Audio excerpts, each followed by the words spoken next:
Hello everyone and welcome to round number 3 in our year-end FFA tournament. King Morgan still here for at least one more round. We'll see what happens after that. Yep, And we'll see. I'm seeing high water price, high glass price, and a lot of resources on this map. Yeah, it looks pretty generous. I mean, there's only one high water. But... Yeah, that's the big thing, is just there's a lot of patches, but not a lot of high tiles for carbon or water. I mean, you'd almost maybe go for scientific, but there's not a lot of... Oh, PB agrees. PB found one. Goods. Nobody's going for the carbon patch. That's interesting to me. It looks like a nice scavenger black market. I mean, there's claims available. Yeah, claims ready to go. EMP, dynamite ready to go. It's pretty decent. It's usable, yeah. Steph hasn't elected to go for anything just yet, and he's gonna end up as a robot. Nobody wants to play scavenger without water, apparently. Yeah. I suppose the water's quite a long way away from a potential scavenger claim, so... Yeah, that is the difficult. I mean, water's just a long way away from everything, right? Yeah, it is. But maybe you've just got to factor teleportation into your build. Yeah, maybe. I don't know. Maybe you do. It's a little awkward, but it is something you can take that has utility. And even if you don't pull it, there is always water engine to fall back on. Kind of odd to be getting water, using water to transport water, but you know, it is what it is. Well, optimization labs as well.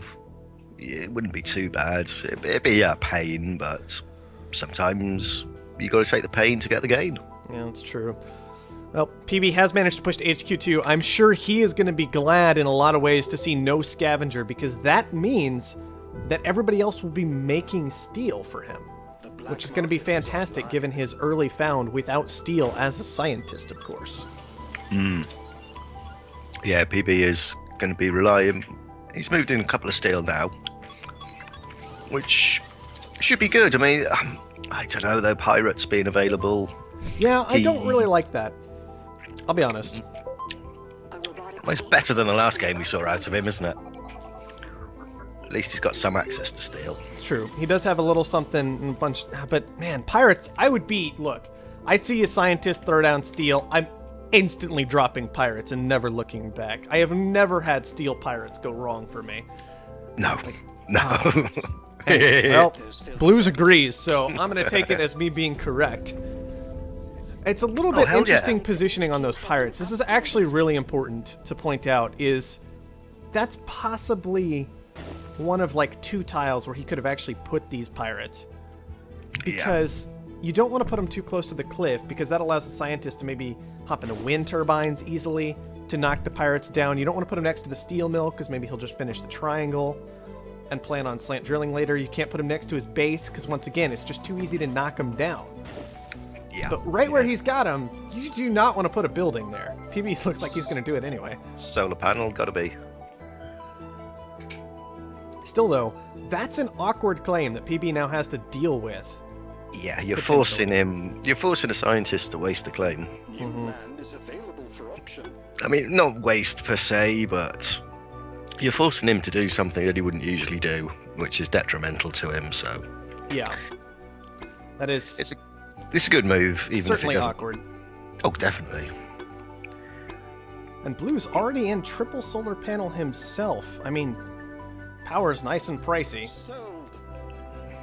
Yeah. I'm not going to be making money real soon off that, but he is paying down 600 debt a second, so... Yeah, it's not a bad move. Not a bad move at all. Interesting geothermal auction goes on over to PB for 56,000, which is a little dangerous considering he already had a pretty significant amount of debt, and he is not the robot this game. He can't sustain... he basically can't take the next auction. Maybe the next 2 or 3, really. No, he's got to pay his debt down somehow. So, he'd better hope that that one geotherm claim was worth it. It may have been, given the awkward claim he had to use to deal with these pirates, but... Yeah, I think PB's doing okay. He needs to rotate his water mills out, or pumps into something. Yeah, the water pumps are definitely a concern. He's gone into one farm. No doubt he'll go into another one when he gets a little bit more money. There we go. He's going to have a little triangle of them, but is he? It could be interesting. See what he does. Blue's moving into a couple of electronics. And it's worth pointing out that Blue's hits 4, like as Steph and PB are hitting 3. Yeah. Yeah, Blues is moving through quite a bit, so he's not doing too badly. No, the solar panels are going to be working absolutely fantastically for him come day 2. Only 17,000 debt. He's getting a lot of debt right now from power, just due to having these steel mills up, due to the shipping that he's doing. But once day breaks, that's going to be pretty insane. Yeah, he's going to make some real good money. He's making $500 a piece off them. Yeah. And he's going into 2 more just for good measures, being like, yeah, power's pretty power this game. I guess I'll just power with some power. Somebody needs to hire 2K. Good effort. Good effort. I mean, Steph caught it, but unfortunately gets caught in return. I would have put an EMP down and tried to scout it out. It. Yeah, well, EMP where Blues has now put his goon squad would have... Because not many people put a goon squad next to their base, not with solar panels in that configuration. Oh, Blues has got... Blues can go to HQ5 if he wants. I would imagine he probably would want to. Yeah, and why not is really the question. Man, with Blues already just sailing through upgrades so quickly as this robot, we can see that Offworlds are once again reasonable right now, but not amazing. Fuel's going to be making decent profits. Water is decent profits for the time being, thanks to PB and his nonsense going on in his corner. But yeah, I think Blues is going to try and buy PB rather than upgrade. Yeah, that would make a lot of sense, I think. He is pulling in so much money right now, but it is not going to stick around forever. That power price is always just so fickle. He may as well use it while he has it. But he can afford to buy 4 shares. And then he's scratching around for the 5th and 6th. Which, the electronics are looking good. If he sells down, he can get another already. And with this power flooding in, we still got a long ways to go before night hits, realistically. He's 10K, 3K, 2K. Yep, he's there. Bye-bye, PB. Out. Yep, back to the second group for you. Yeah, that's one down. First majority buy we've seen on this side of things, but hey, majority buys, they're still very important. I love majority buys, by the way. That's one of my favorite changes that has ever gone into the game. There's just this extra bit of pressure early on. Yeah, it's definitely something you got to be aware of, isn't it? Yeah, absolutely. Well, solar panels are still solar panels. And it's also worth noting that because the others haven't been making a large amount of power, they're in pretty significant amounts of debt at this point. That circuit overload got tossed back on Steph. He's at 150,000 debt. Polina at 92. More circuit overloads coming down. That one's going to get partially blocked, but Polina is still going to be leaking power pretty quick here. Still going to hurt. He has got geothermal though to back it that'll up. help things out. That's good. But even so, he's barely on the surplus, depending on how his freighters are running. That's it. So, and especially, man, think about the power cost of this water pump right now. 150 power-ish, 140 to 150, depending on the price. Yeah, it's water's not paying for itself, is it? No, not really. Not doing so great here. And Blues, of course, founding Robotic, has just skipped to the water market and said, whatever, look, I have more solar panels. Aren't my solar panels so solar panel right now? Yeah. This is just ridiculous. Yeah, that's it. Well, the price of power is staying high, so Blues is just milking it for all it's worth. Not much longer. Blues is ready to be done with this power price, and I kind of agree with him. When your opponent's already in a large amount of debt, one option is always just to crash the power market, so you've taken away his easy option to get rid of that debt, right? Oh, you've got to do it. That's that's 101 of it.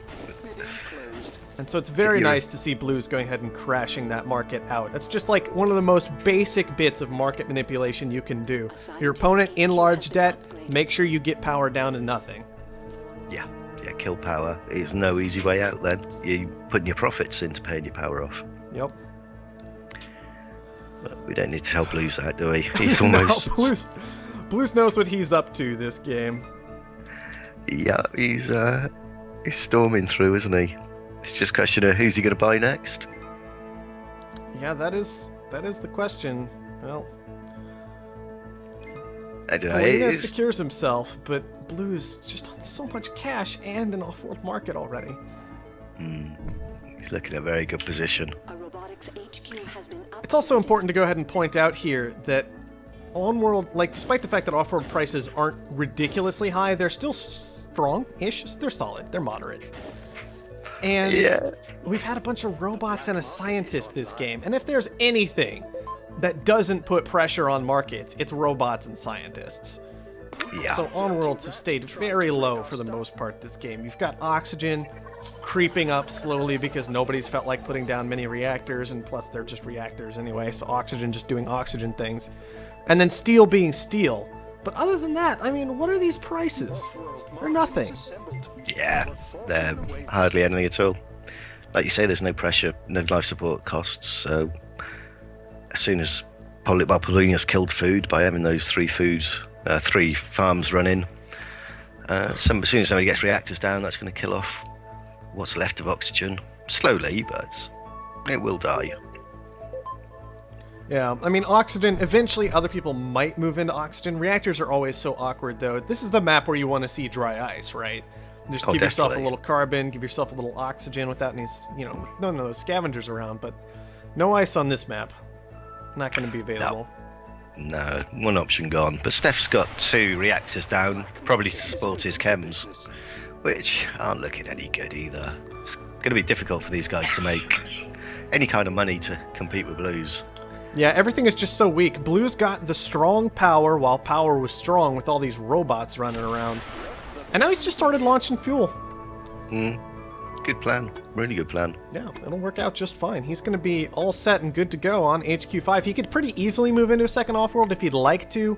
Potentially a good option considering both of his opponents have gone ahead and secured their stock. He could do basically whatever he wants, quite frankly. This is one of those games where you might not see an optimization center come down, just on-worlds being so weak. I don't think there's any need for it, is there? No, I don't think so.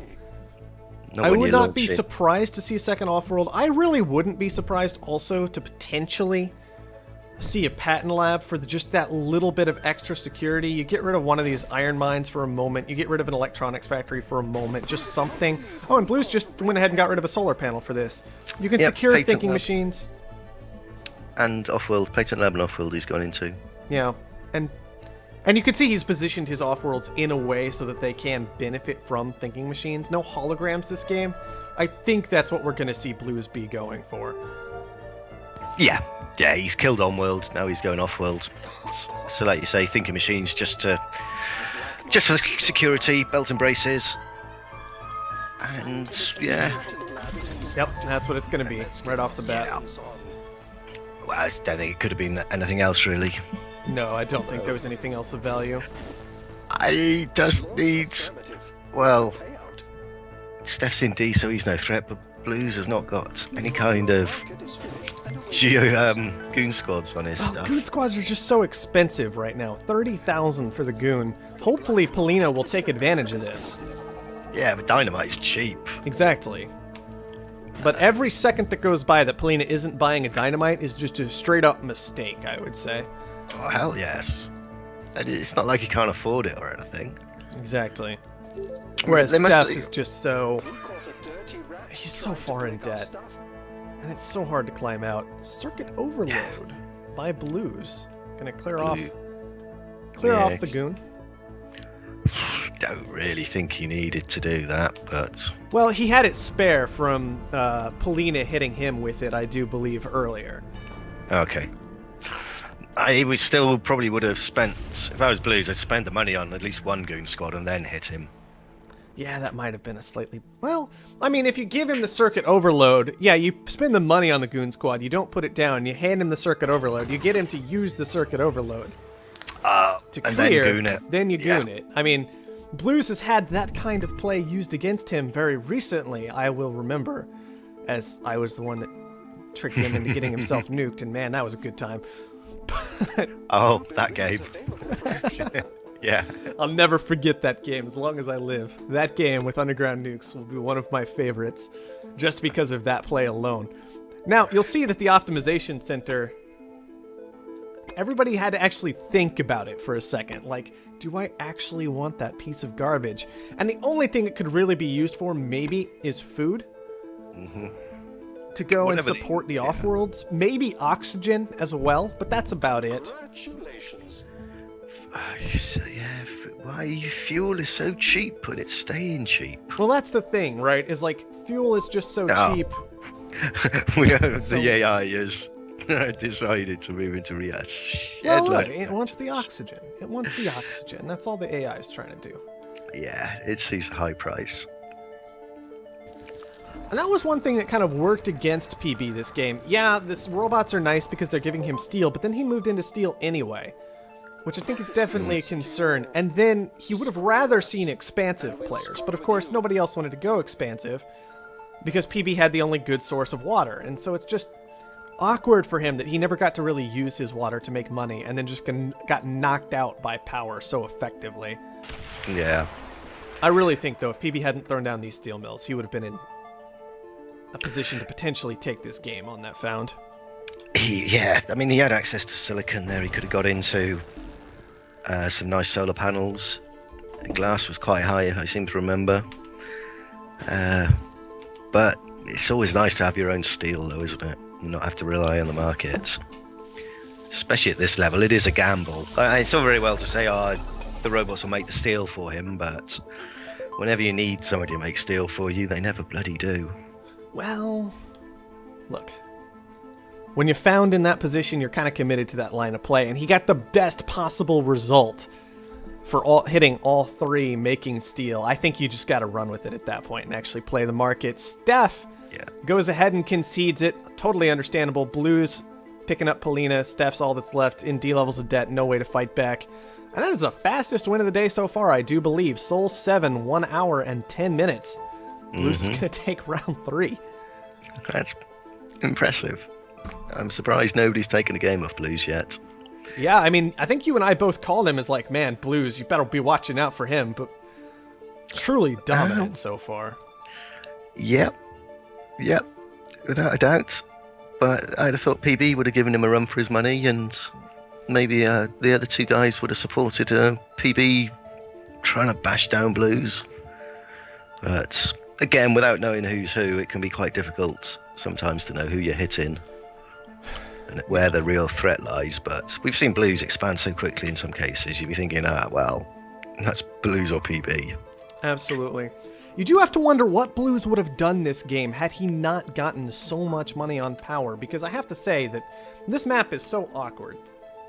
Without good access to water, with everybody having decent access to silicon, and all the robots able to collect carbon, like, what market do you have really to play with if power wasn't available? I think we could have seen a really interesting, long, drawn-out game with an awful lot of black market flying around if power had just stayed a little more in check.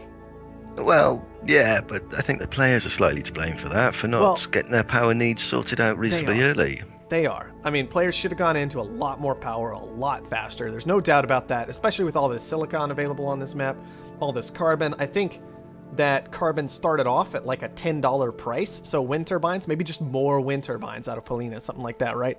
The wind turbines were definitely available to both of our other robotic players, right? They're both along a cliff with decent carbon. There's no excuse for it. I mean, I've seen playing 1v1, 80% of my games have been won because the other guy hasn't built enough power and he's gone into D levels of debt. It's true. You always got to be watching out for that power. Yeah, I mean, obviously it's more pronounced in 1v1, but the same rules apply in four-player. You get away with a little bit more, but if you don't get a good source of power reasonably early, then you're fighting an uphill battle. Absolutely, and this is something that's kind of just been getting more true as Offworld Trading Company has kind of changed and grown, is power keeps getting a little bit harder, just step by step, to keep under control, and debt harder to keep in check, so that it's become really, really important, and a lot of players still just don't respect it quite as much as they should. But when steel mills got pushed up in power price, I mean, their power cost got increased by 50% at one point, with freighters doubling in power cost, with debt thresholds and bond ratings entering the game. Yeah. You got to pay attention. Oh, hell yeah. I mean, steel mills are using 0.6. Oh, no, they're overloaded. 0.3 each. Which you get 3 of them, that's 1 unit of power almost. Absolutely. They did used to be 0.2 quite a long time ago at this point, I believe, but...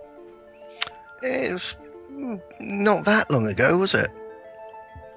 Long enough, apparently. Well, I don't know. A lot of people just, regardless, not respecting power enough these days.